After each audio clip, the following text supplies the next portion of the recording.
पुराने समय की बात है। एक नगर में कल्लू नाम का एक व्यक्ति रहता था।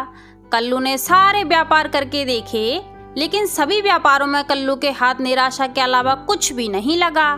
फिर एक दिन कल्लू बड़ा ही परेशान होकर अपनी पत्नी से बोला, अरे भाग्यवान, सुनती हो, हमारी किस्मत में धन नहीं है, इसीलिए तो कोई भी कार्य सफल नहीं होता। फिर थोड़ी देर बाद कल्लू के दिमाग में खाना खाते हुए एक योजना आई। फिर कल्लू अपनी पत्नी से बोला, अरे भाग्यवान, सुन रही हो?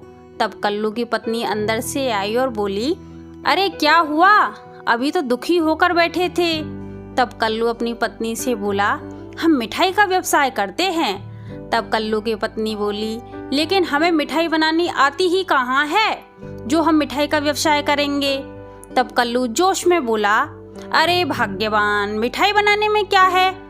देखो, जलेबियां तो वैसे ही टेढ़ी मेढ़ी होती है और उन्हें बनाने में क्या लगता है, बस हाथ को उल्टा सीधा घुमाया और शक्कर में डाला, लो हो गई जलेबियां तैयार। फिर कल्लू दूसरे ही दिन सुबह बाजार से जलेबियों का सामान लेकर आ गया और जलेबियां बनाने की तैयारी करने लगा। सबसे पहले कल्लू ने एक दुकान में सामान जमाया और जलेबियां बनाना शुरू कर दिया।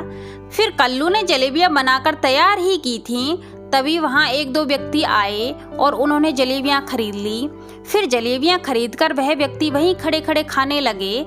फिर वहाँ पर खड़े व्यक्तियों में से एक व्यक्ति बोला, भाई कल्लू, ऐसी होती हैं जलेबियां, तुम रहने दो भाई, तुमसे नहीं बनेगी जलेबियां। अगर ऐसे ही जलेबियां बनाते रहे ना तुम, तो सारी दुनिया जलेबी खाना छोड़ देगी।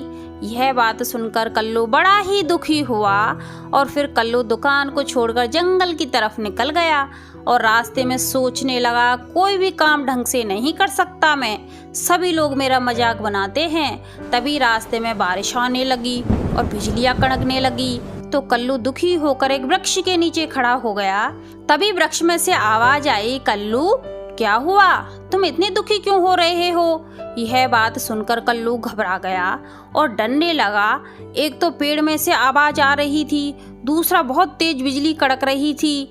तब कल्लू ने थोड़ी हिम्मत बढ़ाते हुए बोला, कौन बोल रहा है इस पेड़ के ऊपर से? अगर हिम्मत है तो सामने आके दिखाए। तभी पेड़ में से फिर से आवाज आई, कल्लू तुम डरो मत, मैं ही बोल रहा हूँ वृक्ष, अगर तुम ऐसे हिम्मत हारोगे तो ऐसे काम नहीं चलेगा।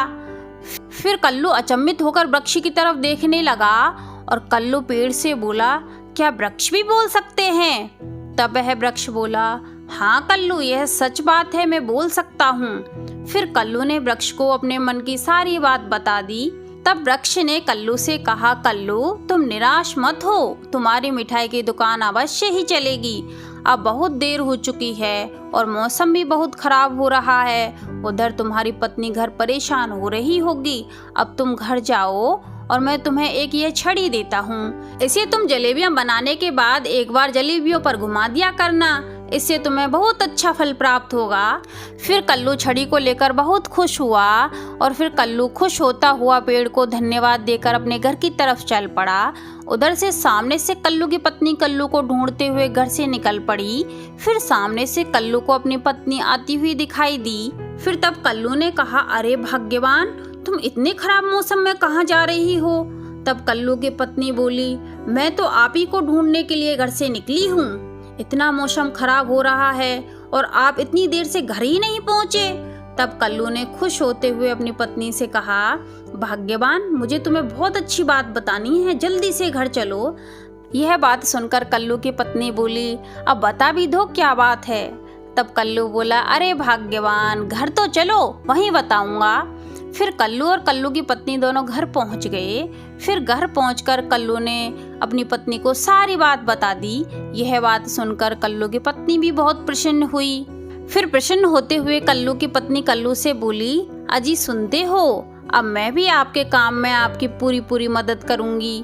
फिर सुबह होते ही कल्लू और कल्लू की पत्नी दुकान पर पहुंच गए और दोनों ने मिलकर जलेबियां बनाई। फिर कल्लू ने जलेबियों पर वह छड़ी घुमाई और कल्लू के मन में आज पूरा विश्वास था कि जलेबियां आज बहुत अच्छी बनेंगी। फिर जलेबियां बनते ही उसी नगर के एक दो व्यक्ति आए और उन्होंने कल्लू भाई से जलेबियां तुलवाई और वहीं खड़े होकर खाने लगे। जलेबियां इतनी स्वादिष्ट थीं कि जिन लोगों ने जलेबियां खाईं वह अपने घर के लिए भी लेकर गए और यह बात पूरे गांव में फैल गई। कल्लू की जलेबियों का कोई जवाब नहीं। फिर अगले दिन सुबह कल्लू ने जलेबियां बनाई और फटाफट से बिक गईं। अब तो कल्लू की जलेबियों की तारीफ पूरे नगर में होने लगी। फिर कल्लू ने थोड़ी और बड़ी दुकान ले ली और सारे दिन जलेबियां बनाता और बेचता। फिर थोड़े समय के बाद कल्लू के पास बंगला, गाड़ी, मिठाई की बड़ी दुकान और दुकान में नौकर चाकर सब हो गए। लेकिन फिर भी कल्लू जलेबियां खुद ही बनाता और खुद ही बेचता था। अब तो कल्लू की गिनती बड़े रईसों में होने लगी। अब कल्लू और कल्लू की पत्नी बड़े ही खुश रहने लगे। फिर एक दिन कल्लू से वह छड़ी इधर उधर हो गई। कल्लू और कल्लू की पत्नी दोनों ने मिलकर उस छड़ी को घर में, दुकान में, सब जगह देखा, लेकिन वह छड़ी उन्हें नहीं मिली। फिर कल्लू की पत्नी कल्लू से बोली, अजी सुनते हो, आपको उस वृक्ष के पास वापस जाना चाहिए। फिर कल्लू ने अपनी पत्नी से कहा, हाँ भाग्यवान, तुम ठीक कह रही हो। आज हमारे पास जो भी कुछ है उसी छड़ी की बदौलत ही तो है। फिर कल्लू ने अपनी पत्नी से कहा, मैं कल सुबह होते ही उस वृक्ष के पास चला जाऊंगा। फिर सुबह होते ही कल्लू बड़े ही दुखी मन से उस वृक्ष के पास पहुंच गया।